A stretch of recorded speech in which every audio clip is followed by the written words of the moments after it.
nataka ushirika na wewe, ewe Roho, mimi nataka ushirika na wewe, Roho. Ni icyumweru cya kabiri abakristo basengera muri paruwase yitiriwe Mutagatifu Petero Intumwa mu Cyahafi bongeye guterana bagasengera hamwe mu kiliziya. Bamwe muri bo bavuga ko bishimiye icyemezo leta yabahaye cyo gufungura kiliziya, bagashimangira ko bagiye gukurikiza ingamba zo kwirinda iki cyorezo bakurikiza amabwiriza bahabwa na Minisiteri y'Ubuzima. Turashimira Nyagasani mbere na mbere wadufashije muri imyiteguro yose, tugashimira na leta y'u Rwanda iduhaye uburenganzira bwo gufungura mu rwego rwo gukomeza kwirinda iki cyorezo. Yaratwohereje kongera gusengera muri paruwasi yacu, kongera guteranira hamwe n'abandi bakristo muri rusange kugira ngo dukomeze gusingiza Imana.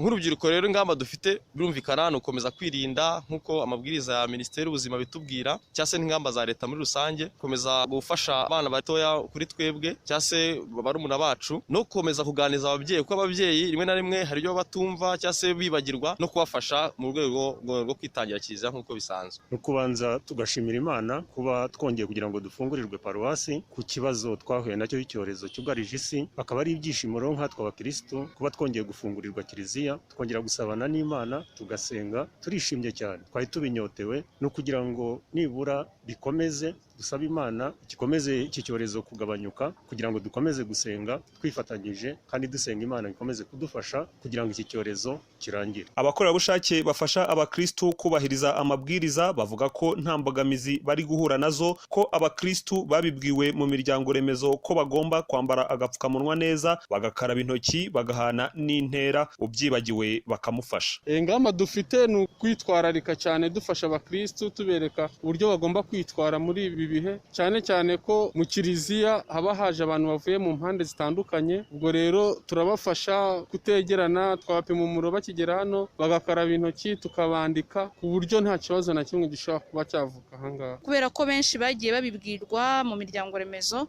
urabona ko amabwiriza bayazi, baraza bagakaraba intoki, bagakomeza ku mirongo, bamwe bakaza bitwaje udupapuro twanditseho amazina yabo, abandi nabo bakakubwira imyirondoro yabo. Urabona nta kibazo, amabwiriza barayakurikiza. Mu kiliziya barabizi ko ari ukwambara agapfukamunwa neza, ari uguhana intera uko bicaye, aho bicaye niho baguma. Bamwe bashakaga gucishamo bakabyina, ariko abakorerabushake bakabafasha. Urabona ko amabwiriza bayakurikiza nta kibazo. Twabyakiriye neza cyane. Nkanjye Nyirarugero Venansiya uri mu muryango remezo Mutagatifu Laurenti, nubwa kabiri nje gusengera muri iyi kiliziya yacu. Twabyakiranye umunezero utagira ukusa, twari tuwutegereje kugira ngo twongere dutaramire Nyagasani muri iyi kiliziya yacu. Amabwiriza turayakurikiza uko bikwiye, kandi noneho abantu bakarushaho kwiyongera kuko benshi bamaze kubimenya.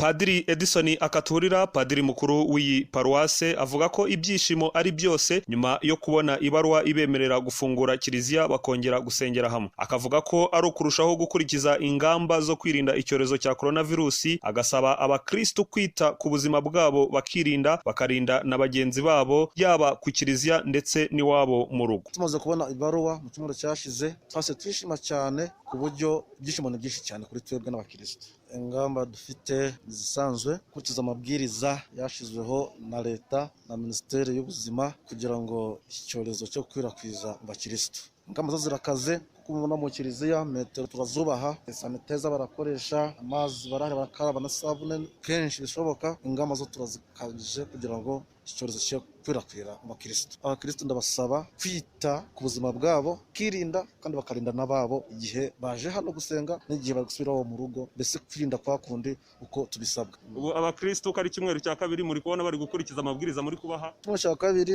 kubona bari gukurikiza neza, ni byiza cyane. Ugiye kureba nta kibazo kirimo, abakristo bari kubahiriza amategeko n'amabwiriza. Paruwasi Saint Pierre Cyahafi ni paruwasi ibarizwa muri Archdiocese ya Kigali, nayo ikaba yarafunguye imiryango nyuma y'uko inzego z'ibanze ziyigendereye zigasanga yiteguye bihagije.